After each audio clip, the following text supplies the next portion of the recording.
Kenapa saya tertarik vanili? Karena vanili dari dulu sampai saat ini harganya menarik, harganya mahal. Yang dulu hampir tembus 12 juta sampai saat ini masih nyentuh di 1 jutaan, 1,5 juta sampai 2 juta masih tembus di situ. Kemudian vanili bisa ditanam di mana saja, di perkotaan bisa, perumahan bisa, dan siapapun yang pengen nanam vanili itu bisa. Karena cuma di teras rumah, samping rumah, belakang rumah, atau balkon tingkat pun bisa.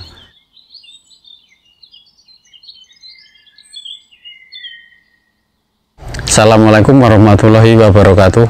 Perkenalkan, nama saya Mukhairul Soleh. Alamat saya Kebon Kliwon, Kebon Rejo, Salaman, Magelang. Komunitas yang saya geluti di teman-teman adalah komunitas Pondok Tani. Pondok Tani itu sebetulnya kan adalah suatu gagasan saya untuk bisa memberikan solusi permasalahan-permasalahan untuk para petani, karena banyak petani yang punya permasalahan-permasalahan tapi pemerintah tidak hadir di situ. Maka dari itu kita pengen ngajak teman-teman untuk membuat suatu startup teman-teman, sehingga kita bisa memberikan solusi kepada petani-petani tersebut. Ketika mereka bertanya masalah ini, kita punya jawabannya. Ketika punya masalah tentang hasil panen, kita punya jawabannya. Ketika masalah pupuk, kita ada jawabannya gitu. Sehingga masalah petani itu tercover semua. Background saya sebetulnya di ekonomi manajemen. Saya lulusan di Unima, Universitas Muhammadiyah Magelang, di ekonomi manajemen pemasaran. Kemudian saya selesai kuliah, saya melihat di kampung saya itu kan kebanyakan mayoritas itu pembibit tanaman buah. Waktu itu ketika musim kemarau seperti ini, bibit itu diambil, posisi kita biasanya petani-petani itu mengambil modal. Karena tidak punya modal, makanya biasanya pinjam ke pengepul-pengepul yang ambil barangnya itu. Ketika musim hujan, diambil mereka dengan harga mereka. Dari keluh kesah itu, karena kan ketika harga seperti itu berarti mereka tidak menarik, kesejahteraan mereka kurang. Karena cuma gali lubang, tutup lubang, gali lubang, tutup lubang itu. Sehingga dari keluh kesah tersebutlah saya coba berpikir dari situ. Kemudian saya melihat suatu inspirasi dari televisi yang saya lihat itu. Waktu itu ada anak yang drop out dari kuliah, itu anak Bandung, di televisi itu kan. Kemudian dia mempekerjakan 20 anak, punya 20 komputer, omsetnya 1 bulan lebih dari 20 juta. Tapi yang dijual mereka itu adalah properti sama otomotif. Ketika saya pengen masuk ke situ, saya harus belajar itu dari nol, dan itu kelamaan. Maka dari itu saya coba ambil, saya tiru secara marketingnya, tapi produknya saya modifikasi dari tempat saya, yaitu produk-produk masyarakat sekitar. Kemudian saya cuma modal HP, modal kamera, kemudian kita foto-foto produk-produk masyarakat, kita coba tak jual ke online lewat internet. Waktu itu tahun 2010-11 itu masih internet masih di warnet, karena HP belum ada Android. Dari situlah kemudian saya bergerak 1, 2 bulan, 3 bulan, 4 bulan, sampai saya sebetulnya frustasi karena sampai 3 bulan, 4 bulan nggak laku. Dari situ saya kemudian ada tamu dari Semarang, senior saya, dia menyemangati saya, ayo saya juga dulu seperti itu. Hampir 4 bulan baru laku.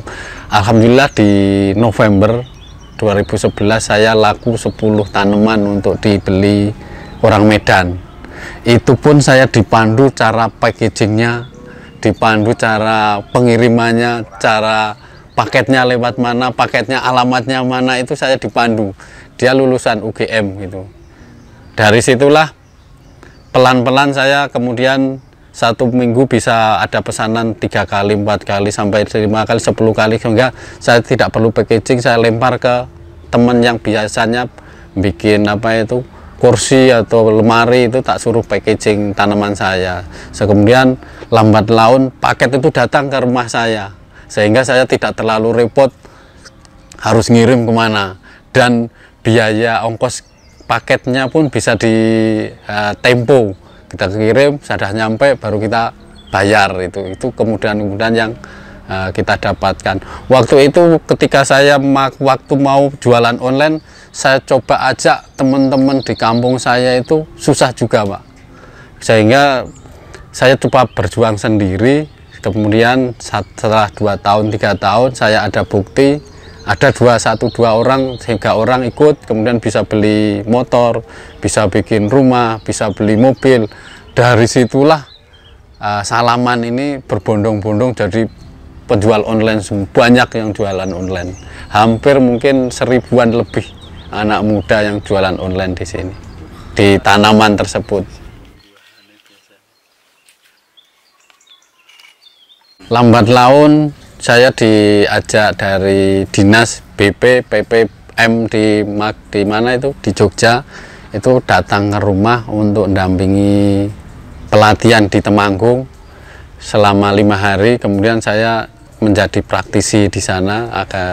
Kemudian saya ngasih pelatihan tanaman buah di sana. Dari pesertanya ada 5 desa. Kemudian alhamdulillah 1 tahun dari itu mereka mengambil bibit dari saya semua, sehingga saya kan harus ada pendampingan ke mereka. 1 bulan sekali saya datang ke mereka, obrolan tentang kebun durian, tentang kebun kelengkeng, itu memang topiknya. Tapi keluar itu saya tanya-tanya komoditas di sini yang paling menarik apa. Kemudian dia cerita, di sini ada vanili Pak.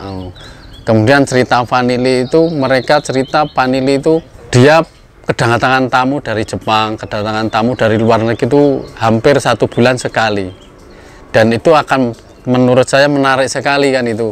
Kemudian cerita lagi, kemarin saya dipasrai uang 1,5 M untuk mengerjakan kebun vanili, dan teman saya itu nggak berani. Dari situlah saya bertekad, kemudian saya cari literasi, cari ilmunya, kemudian saya pelajari, saya langsung praktek, kemudian saya tanam di pot karena nggak punya lahan. Kemudian dipasrailah tempat ini, karena di sini sudah terbangun greenhouse, kemudian tidak ada tanamannya sama sekali. Kemudian ketua dari BPP Salaman ini pasrah ke saya, monggo mau tanami apa. Kemudian saya tanam vanili, sampai saat ini hampir 3 tahun ini udah mulai berbunga ini. Satu, kenapa saya tertarik vanili, karena vanili dari dulu sampai saat ini harganya menarik, harganya mahal. Yang dulu hampir tembus 12 juta, sampai saat ini masih nyentuh di 1 jutaan, 1,5 juta sampai 2 juta masih tembus di situ. Kemudian vanili bisa ditanam di mana saja, di perkotaan bisa, perumahan bisa, dan siapapun yang pengen nanam vanili itu bisa, karena cuma di teras rumah, samping rumah, belakang rumah, atau balkon tingkat pun bisa. Dari situlah saya terinspirasi, karena kalau pengen jadi petani, kalau harus punya lahan luas, berarti kita harus ngajak orang yang kaya paling enggak.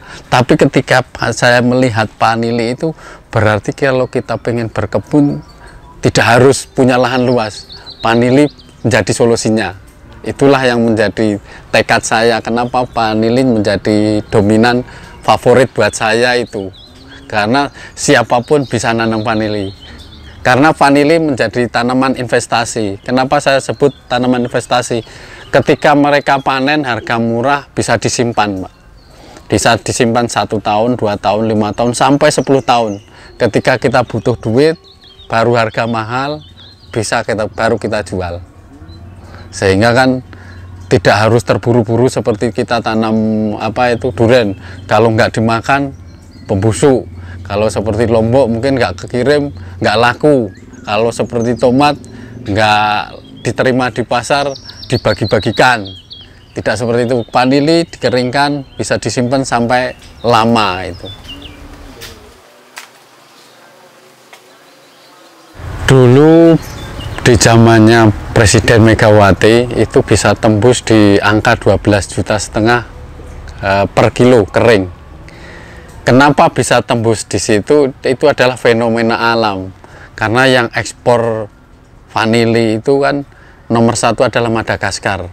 Madagaskar waktu itu kena angin topan yang memporak-porandakan perkebunan, sehingga perkebunan di Madagaskar itu rusak parah, yang butuh recovery, butuh waktu yang lumayan lama, hampir 1 sampai 3 tahunan, sehingga Indonesia yang menjadi runner up impor itu naik, otomatis produk berkurang, harga naik, sehingga memang waktu itu bukan main harganya, bisa tembus 12,5 juta, untuk basah bisa tembus 800.000. Kemudian dari fenomena itu, karena kan kemudian ada oknum yang bermain, ada yang pengen kaya mendadak, ada yang pengen punya uang yang banyak tapi dengan cara yang kilat, sehingga vanili kering itu dalamnya dikasih kawat bendrat, itu ada yang dikasih serbuk besi di dalamnya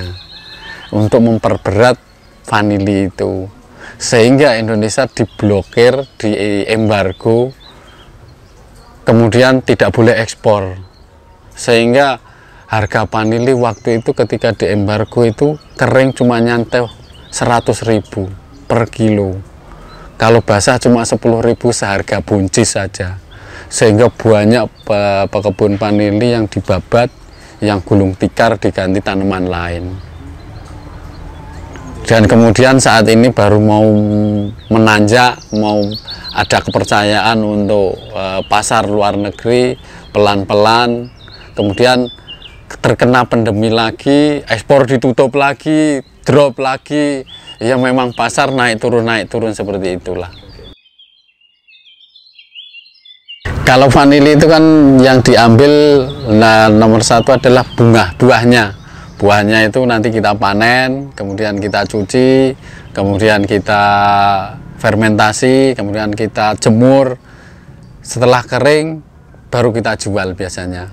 Ada yang membeli dalam bentuk basah, karena harapannya konsumen itu punya spesifikasi tersendiri cara pengeringannya, sehingga beda-beda cara pengeringannya, karena kan ada yang mungkin kadar airnya butuh 30%, ada yang butuh 25%, ada yang 20% kan, itu sesuai permintaan dari pabrik atau PT yang diminta sebetulnya kan.